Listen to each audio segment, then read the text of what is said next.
সে মানে অফিস হওয়ার পরে আমার নিয়ে ঘুরতে যেত, আমিও যেতাম, আমার ড্রিঙ্কস করে তো ঘুরতে যেত, করতো। তখন আমি খুশি ছিলাম, ভালোই ছিলাম। ওকে।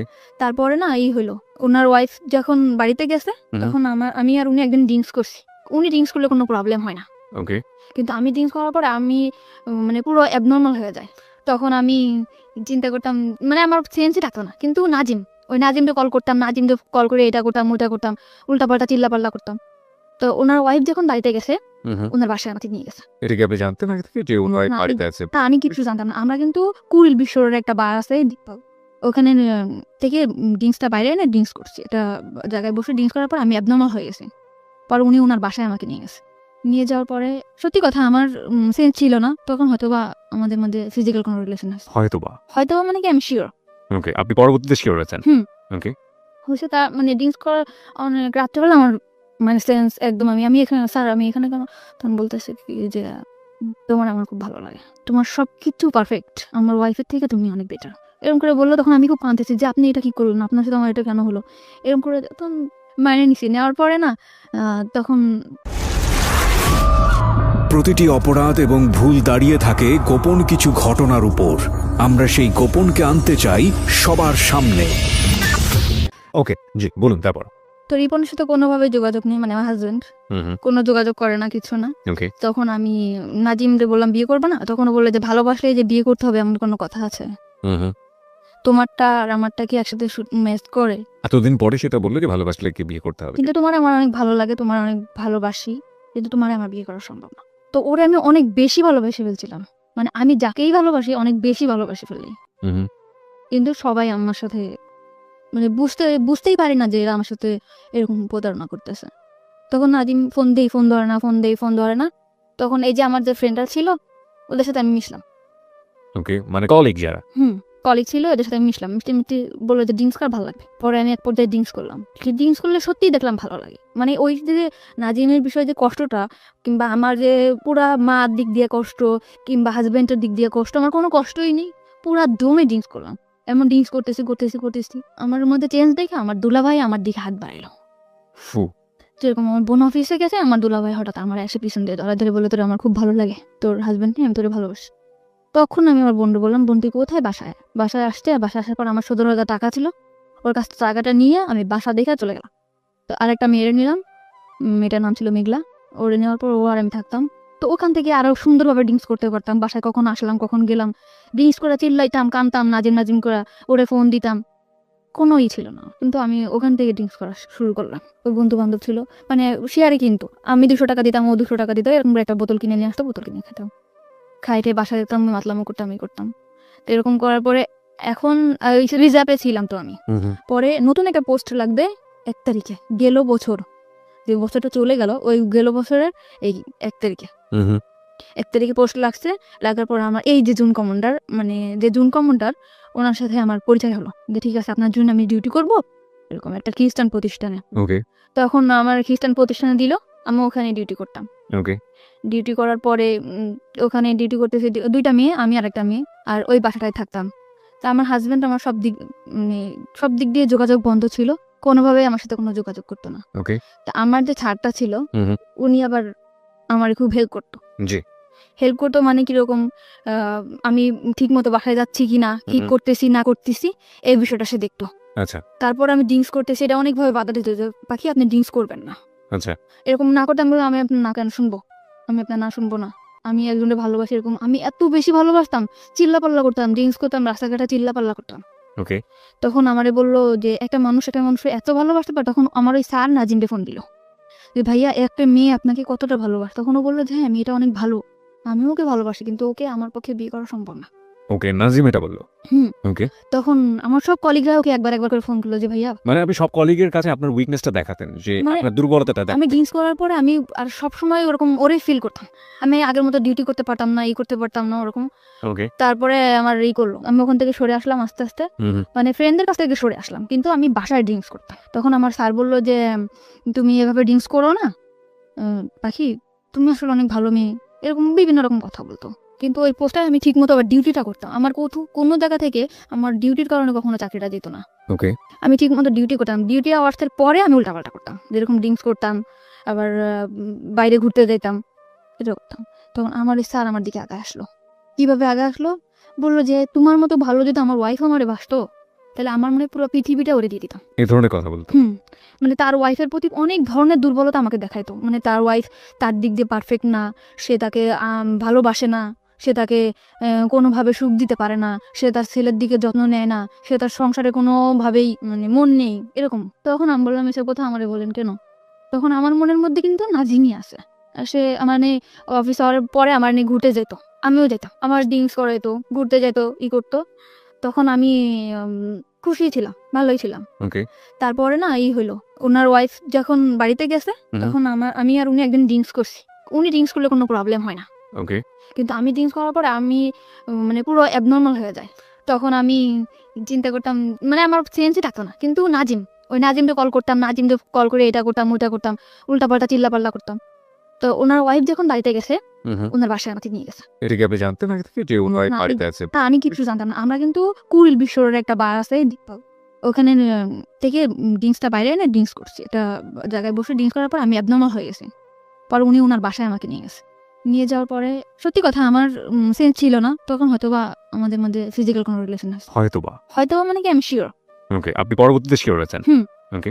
হয়েছে তার মানে ড্রিঙ্কস করার অনেক রাত্রেবেলা আমার মানে সেন্স একদম আমি এখানে স্যার, আমি এখানে কেন?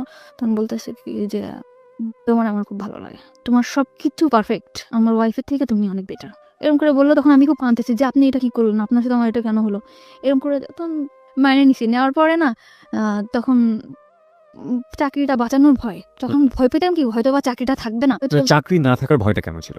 মানে ফোর্সে চাকরি করতাম, এটা তো কোনো সরকারি চাকরি না, এটা যখন তখন চলে যেতে পারে। আপনি যার কথা বলছেন উনি চাইলে আপনার চাকরি ডিসমিস করে দিতে পারেন। হ্যাঁ, একজন জুন কমান্ডার ছিল, সে চাইলে চাকরি ডিসমিস করতে পারতো। কারণ ফার্স্ট যেখানে চাকরি করতাম উনি কিন্তু তখন আমার নামে কমপ্লেন করার পরে আমার চাকরিটা ওখান থেকে যাওয়ার পরে আমি রিজার্ভে আসছিলাম।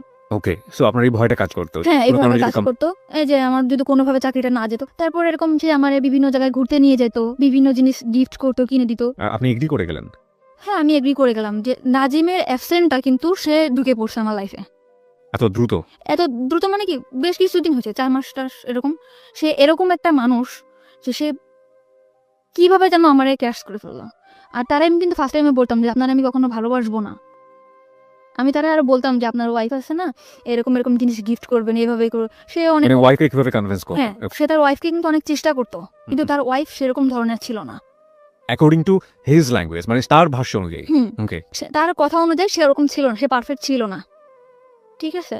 তারপরে এরকম আমার তখনও আপনার আগের হাজবেন্ডের সঙ্গে আপনার না, আমার ডিভোর্স হয় নাই। আমার আগের হাজবেন্ডের সাথে আমার ডিভোর্স ছিলই না। ওকে। আমার হাজবেন্ডের সাথে আমার কোনো যোগাযোগও ছিল না।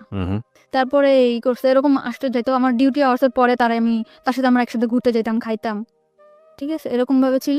সে এরকম আস্তে আস্তে আমার একদম অনেক কাছে চলে আসলো। সে মনে করেন আমার ডিউটি আওয়ার্সের পরে আমার না দেখলে পাগল হয়ে যেত, যেমনি হোক আমার বোঝাতো। সে চলে আসতো, কোথায় চলে আসতো? অফিসের ওখানে চলে আসতো, আইসা আমার নিয়ে বাসায় নামায় দিয়ে আসতো। যেহেতু সে একজন অফিসার এবং তার আন্ডারে তো অনেক এমপ্লয়ি কাজ করে, বাকি সবাই বুঝতো না ব্যাপারটা, এবং তার জন্য এটা প্রেস্টিজিয়াস না? দূরে থাকতো অফিস থেকে, মনে করেন এখান থেকে 10-5 মিনিট হাঁটে যাওয়া লাগবে, এরকম এতটা দূরে থাকতো সে আমার রিক্সায় যাইতে কষ্ট হবে দেখে সে রেগুলার, একটা ভাঙা রোড ছিল, ওই ভাঙা রোডের রেগুলার আমার জন্য বাইক নিয়ে দাঁড়ায় থাকতো। ওকে। ওকে। ওখান থেকে আমাকে নিয়ে ওখানে নামায় দিয়ে আসতো, নামায় দিয়ে আসতে যেতে এরকম রেগুলার দিয়ে আসতো। তারপরে আমি বুঝলাম যে আসলে সে আমাকে অনেক ভালোবাসে, ওকে, অনেক ভালোবাসে। তারপরে আমি আস্তে আস্তে ওনার প্রতি দুর্বল হলাম। যখন আমি দেখলাম যে না, তার ওয়াইফ তার প্রতি না, তখন আমি তার প্রতি দুর্বল হলাম।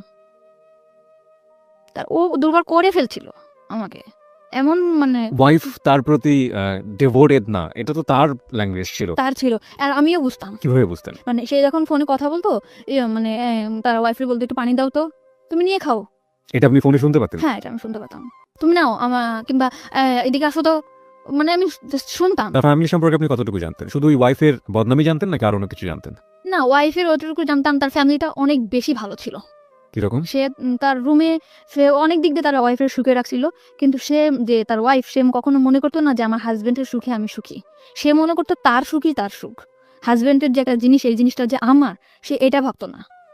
এটা তো তার ভাষ্য অনুযায়ী, আপনি তো তার পরিবারের মধ্যে ঢোকেন নেই, কখনো আমি তার এভাবে যেয়ে দেখি না, দেখেন নাই। সে তার যেভাবে বলেছে আপনি সেটা সেভাবে বোঝার চেষ্টা করেছেন, এভাবেই। ওকে। ওকে। তারপরে এরকম কয়েক মাস গেল, যাওয়ার পরে তখন এই কয়েক মাসের মধ্যে আপনারা কি কি করছেন? হ্যাং আউট করছেন, বাইরে ঘুরে বেড়াচ্ছেন, ডেট করছেন, রুম ডেট করছেন জি কন্টিনিউয়াসলি? জি কন্টিনিউয়াসলি। একবারের জন্য মনে হয়নি যে অন্যায় করছেন? অন্যায় ফার্স্টে মনে হয়েছিল, পরে মনে হলো যে না, আমি আমার লাইফটা কি, আমার তো ওই নোংরা জায়গা থেকে উঠাই নিয়ে আসছে। আমি যে ড্রিঙ্কস করতাম, আজে বাজে ছেলেদের সাথে আমি মিশতাম, আমি যে খারাপ dress হি অলসো ড্রিঙ্কস, সেও তো সে ড্রিঙ্কস। কিন্তু আমার জন্য ড্রিঙ্কস করতো, সে কিন্তু ফার্স্টে ড্রিঙ্কস করতো না। মানে আপনাকে এখানে থেকে নিয়ে আসার জন্য যে কোনো ভাবেই হোক না কেন, আপনার যে রাস্তায় আছেন সেই রাস্তায় আগে পা দিয়েছে, তারপর ওখান থেকে সরানোর চেষ্টা। First এ আমাকে বিভিন্ন ছেলেদের সাথে আমি মিশতাম, বিভিন্ন ছেলেদের সাথে আমি ভালো কোনো ড্রেস পরতাম না, যেরকম জিন্স টপস এগুলো পরতাম। ওকে, জিন্স টপস, ওকে। হ্যাঁ, এইগুলো থেকে সে আমার বাই করছে, ভালো ভালো ড্রেস কিনে দিছে, বড় বড় হাতার জামা বানায় দিছে, যে এগুলো পরো না, খারাপ বলবে মানুষ। মানে আমার মধ্যে একটা চেঞ্জ আনছে সে। আমি যেরকম আগে রাস্তায় বেরোলে মনে হতো যে না, এই ছেলের সাথে দুষ্টামি করবো, কথা বলবো, এরকম আমার আর মনে হয় না। বাই দ্য ওয়ে, আমার একটা প্রশ্ন আছে। ছেলেটা যদি আপনাকে এতটাই ভালোবাসবে, তাহলে প্রথম দিন নিয়ে গিয়ে কেন এই ধরনের শারীরিক সম্পর্ক করলো? সে তো অন্যভাবে আপনাকে প্রপোজ করতে পারতো। এটা হয়তো বা তারও ইচ্ছে ছিল না, এটা আমি আসলে জানি না। কখন আপনি তাকে জিজ্ঞেস করেছেন পরবর্তীতে যে তুমি আমাকে যেহেতু লাভই করো, তাহলে আমি কেন তাকে এটা করলে? করছিলাম। আপনি তাকে বাধ্য করেছেন অ্যাকর্ডিং টু হিজ ভয়েস, মানে সে এটা বলেছে। সে বলেছে তুমি আমাকে বাধ্য করছো, আমি একটা পুরুষ মানুষ, আমি আনকন্ট্রোল হয়ে গেছি। বাধ্য করেছে বলেন? আপনার অ্যাটিটিউডের মধ্যে এগুলো ছিল। হ্যাঁ, আমি হয়তো বা কিছু করছি, কিন্তু এটা আমার, বললাম না, আমার তখনও সেন্স নাই। আমি অনেক, you are not in sense. Okay, তারপর ঠিক আছে, এরকম বলার পর তখন আমি একটা বাসা নিলাম, বাসা নিলেন মানে? মানে ওই বাসাটা ছেড়ে দিলাম। আমি আগে যে বাসাটা থাকতাম ওই বাসা ছেড়ে বেশ দিলাম। কয়েকজন ফ্রেন্ড মিলে থাক। হ্যাঁ, তখন আমি আলাদা একা একটা বাসা নিলাম। এক একটা বাসায় কি ওর সিদ্ধান্ত অনুসারে নিলেন, নাকি আপনি একা একা নিজে নিলেন? একা বাসাটা কেন প্রয়োজন হলো? ওর জন্য আমি ওর একটা সময় কাটাবো, আমরা হাজব্যান্ড ওয়াইফ থাকবো, বিয়ে করব। বিয়ে করার কথাও আপনাকে বলেছেন? হ্যাঁ, অল টাইম আমারে বলতো, যে আমি পরে বলতাম হ্যাঁ বিয়ে করবো, সমস্যা কি, তুমি আমার ওয়াইফ, সব জায়গা বলতো। ওর কখনো ভয় থাকতো না যে না, আমি একটা জায়গায় বলবো আমার ওয়াইফ, ও কখনো আমার নিয়ে ঘৃণা করতো না। ও বলতো যে তোমার আমি একটা পচা নর্দমা থেকে ওটা নিয়ে আসি, তুমি আমার কাছে একটা পবিত্র। ও আপনার পাস্ট সম্পর্কে জানতো, অতীত সম্পর্কে জানতো? সব, আমার পুরা ফ্যামিলির ডিটেলসও জানতো, মা বাবা ভাই বোন সব জানার পরেও আমার প্রতি অনেক বেশি দুর্বল হয়েছে। হুম। তো এরকম করে সবসময় বলতো, অনেক অনেক লাভ করতো। বাসা নিলেন কোথায়? বাসা নিলাম অফিসের পাশেই। অফিসের পাশেই? আপনার কলিগরা জানতো যে এই ধরনের সম্পর্কে আপনি ওদের জড়াতেন? পুরোপুরি সিক্রেট ছিল বিষয়টা? হ্যাঁ, পুরোপুরি সিক্রেট। আমার সবাই জানতো আমার হাজবেন্ড আছে, আমার একটা বেবি আছে, বাচ্চা, মেয়ে বাচ্চা, এটা জানতো। আমিও সবসময় ফেস করতাম যে আমার একটা বেবি আছে, মেয়ে, এরকম করে ফেস করতাম। তো ওরকম বাসায় আসতো যাইতো, সবাই জানতো আমার হাজবেন্ড। তো আমাদের মধ্যে না বিয়ে, একটা সময় কাজী অফিসেও নিয়ে গেছে ও আমাকে। কাজী অফিসে নিয়ে গেল? হ্যাঁ, চলো বিয়ে করবো। গেছি, তখন আমার ডিভোর্স হয় নাই। তখন কাজী অফিস থেকে বললো যে ওনার তো ডিভোর্স হয় নাই, 3 মাস, ডিভোর্স হওয়ার 3 মাস পর বিয়ে করতে হবে। এ কথা বলার পরে বলতেছে যে তাহলে কি করব? তখন আমি বললাম যে ঠিক আছে, আমি ফ্যামিলির সাথে কথা বলি, মা বাবার সাথে বলি যে আমি ডিভোর্স করব। আপনি কি জানতেন যে উনি যদি আপনাকে বিয়ে করতে চায় তাহলে ওনার আগের ওয়াইফের পারমিশন লাগবে? হ্যাঁ, না, এটা আমি জানতাম না। এটা আপনি তখন জানতেন না, না? তখন এটা আমি জানতাম না। Okay. তখন আমি, আপনি তখন কখনো কি প্রশ্ন করেছেন যে তুমি যে আমাকে বিয়ে করতে চাচ্ছ, তোমার আগের ঘরের কি হবে, আগের সংসারের কি হবে? মানুষের 2টা বউ থাকে না, এটা অ্যান্সার দিত? আমি যদি চালাইতে পারি, আমাকে 2টা বউ থাকতে পারে না, আর আমি তো এটাই আপনি মানতাম। তো একটা সংসারের স্বপ্ন দেখতেন, সুন্দর একটা সংসার আমি- যেখানে আপনার বিচরণ থাকবে, সুন্দর একটা ঘর, সেখানে আরেকজন মানুষের শেয়ার আছে, এটা মানতে পারতেন? এটা হয়তো বা মানতে পারতাম না, কিন্তু তখন আমি এমন একটা অবস্থায় ছিলাম, ওরে পাওয়ার জন্য সবকিছু করতে রাজি। ও 2টা কেন 5টা বউ থাকবে, ও তো আমার সময় দিতেছে। ও তো আমারই সময় দিতেছে। হ্যাঁ, this is very important part, প্রিয় শ্রোতা। আমরা বারবারই বলি, মানুষের যখন খুব ডিজাস্টার মোমেন্ট যায়, সেই সময়টাতে আসলে যে কেউ যখন পাশে এসে দাঁড়ায়, ইভেন একজন শত্রুও যদি, অতীত জীবনের একজন শত্রুও যদি পাশে এসে দাঁড়ায়, সেই মানুষটাকে অদ্ভুত রকমের ভালো লাগে। কিন্তু সেটার মধ্যেও যে এক ধরনের জটিলতা থাকে, সেটা ভবিষ্যতে একসময় মেঘ কেটে যাবে, আকাশ পরিষ্কার হয়ে যাবে। তারপর এই মানুষের যে কন্ডিশন, ফ্যামিলি কন্ডিশন বা এই মানুষের যে অবস্থা, সেটা আসলে আমার জীবনকে কতটা প্রভাবিত করতে পারবে ইন এ পজিটিভ সেন্স, ওই জিনিসটা কিন্তু মাথার মধ্যে কাজ করে না। আর ওর একটা ব্যাকগ্রাউন্ড কথা আপনারা চিন্তা করবেন, ও তখন বয়স খুব বেশি হলে 17 থেকে 18, এবং ওর এডুকেশন, ওর ফ্যামিলি ব্যাকগ্রাউন্ড, ওর যে অবস্থা, সবকিছুর জায়গা থেকে এটা অত্যন্ত লোভনীয় মনে হয়েছে ওর কাছে। সব দিক থেকে মেন্টালিও অনেক বেশি ডিপেন্ডেন্ট হয়ে গেছে। আর ফিজিক্যাল ব্যাপারটা তো ওর জন্য কি, সেটা ছোটবেলা থেকে যারা শুনছেন একেবারে প্রথম থেকে তারা বুঝতেই পারছেন। হ্যাঁ, বলুন। তারপর তখন বাসা নিলেন? তো কাজী অফিসে কাজী আমাদের বলল যে তোমার বিয়ে তো করতে হবে, বিয়ে তো করবা, আজ করো 3 মাস পর করবো। কিন্তু সবচেয়ে বড় কথা হলো মানুষের শরীরে, মানে লোক দেখানো বিয়ে এবং ইসের বিয়ে থেকে, মানে কাগজে কলমে বিয়ে, হাদিস মোতাবেক বিয়ে, যেটা থেকে সবচেয়ে মনের বিয়েটাই বড়। এটা হলে না, তখন আমি এটার মধ্যে কাজ করতে, যে আমাদের তো মনের বিয়ে তাহলে হয়েই গেছে, বিয়ে করব। আর ও যেখানে যাবে, আমার ওয়াইফ, সব জায়গায় বলতে আমার ওয়াইফ, আমি বলতাম আমার হাজব্যান্ড। আমার নাম কিন্তু ইসলাম ছিল না, আমি কিন্তু ইসলাম দিছি। কেন ইসলাম? মানে আপনি, আপনার রিলিজন কি? আমার হচ্ছে আক্তার।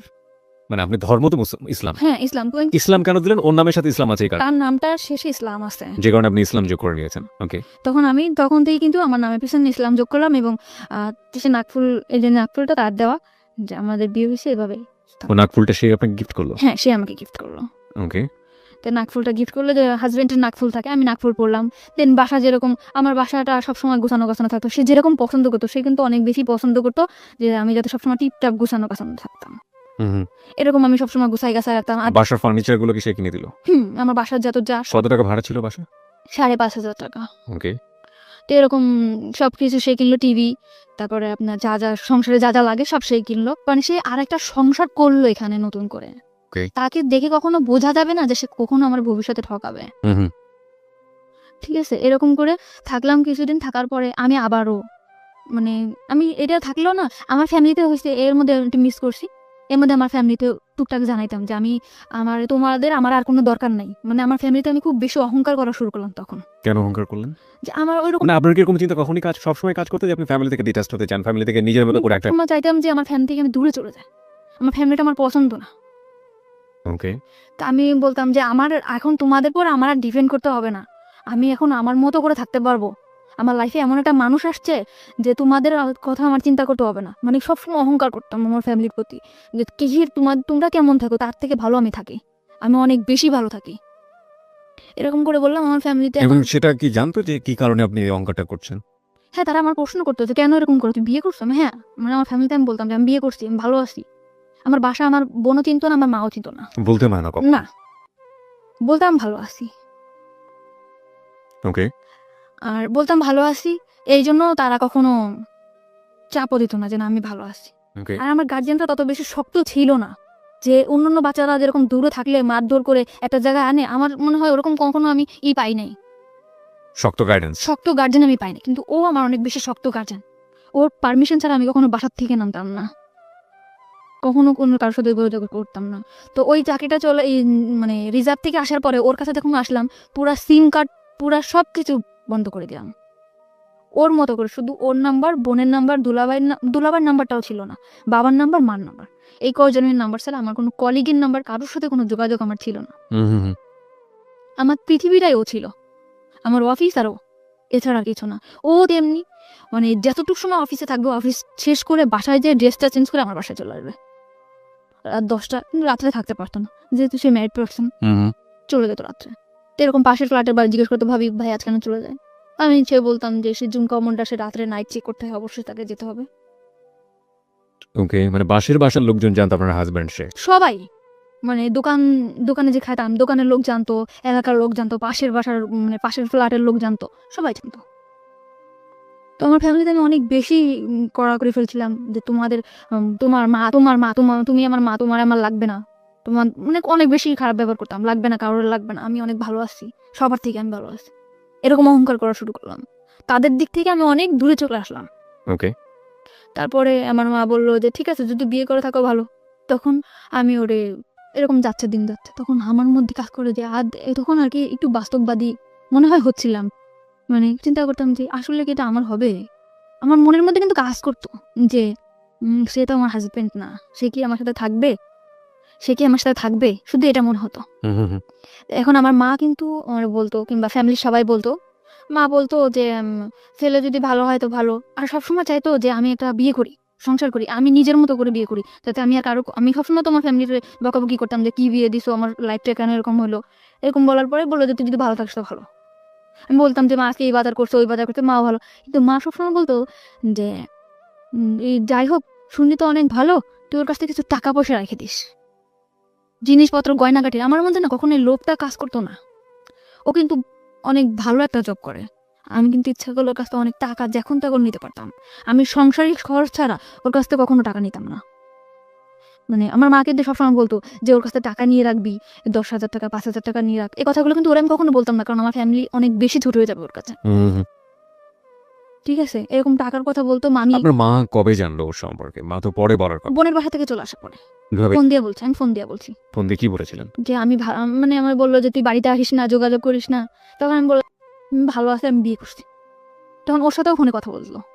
ওর সঙ্গে কথা বলো, কি বললো? বললো আন্টি আন্টি আমি ওর সাথে একসাথে চাকরি করি, ভালো, ও খুব ভালো মেয়ে, এই সেটা বললো, কিন্তু আমাদের মধ্যে যে রিলেশন আছে ও বলোনি। মানে ওইটা বলেনি যে ও আপনাকে বিয়ে করেছে? না, ওকে। কিন্তু ও বললো যে ওর নিয়ে কোনো টেনশন করা লাগবে না, আমি আছি ওর পিছনে সারা জীবন থাকবো।